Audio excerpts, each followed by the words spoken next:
শুভ বৃহস্পতিবার। তো দেখো এই যে আলপনা দিয়ে আমি শুরু করছি। তো আলপনা দেওয়া হয়ে গেছে, এখন একটু কাঁচা আছে, তো ভেতর দিকে যাচ্ছি।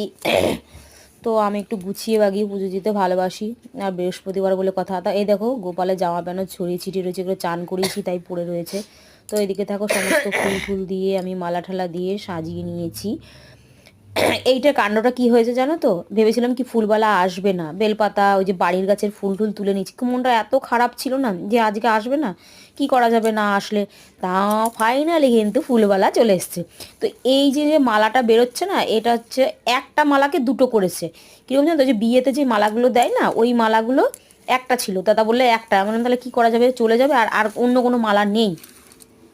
তো আমি বললাম দাদা তুমি তাহলে কেটে দুটো করে দাও, তো দুটো করে দিয়েছে এই যে। তো একটু জবা ফুলও দিয়ে দিয়েছিল। আর এদিকে দেখো পান কলা সব নিয়ে নিয়েছি। জানো তো কি খুঁজছিলাম, গোলাপ দিয়েছে, বলছে এই ফুলের সঙ্গে না একটা গোলাপ থাকে, রাধা গোবিন্দর জন্য মানে একটা গোলাপ থাকে। গোলাপটা আমি আর খুঁজে পাচ্ছি না কোথাও, এইটা কিন্তু নয়, এটা কিন্তু ফুলের মধ্যে ছিল যে গোলাপটা, সেইটা খুঁজে পাচ্ছি না আমি। কী হলো ব্যাপারটা, ব্যাপারটা কী হলো, গোলাপটা কোথায় গেল, আমার হারিয়ে গেল নাকি গোলাপটা। তারপরে দেখছি না, গোলাপটা আমার কিন্তু পেছনে ছিল জানো তো। এই দেখো চলে এসছে। তারপরে আমি নিজেই হাসছিলাম যে কোথায় গেল, এই যে গপুকে দিয়ে দিলাম, গপু সোনা হাসি হাসি হয়ে গেল মুখটা।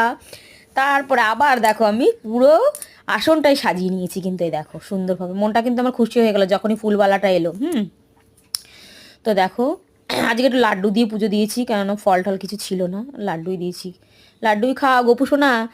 আর এই যে আবার একটু ধুনো জেলে নিলাম, সন্ধ্যাবেলাও দেবো, দুপুরবেলাও একটু জেলে দিলাম, ভালো লাগে।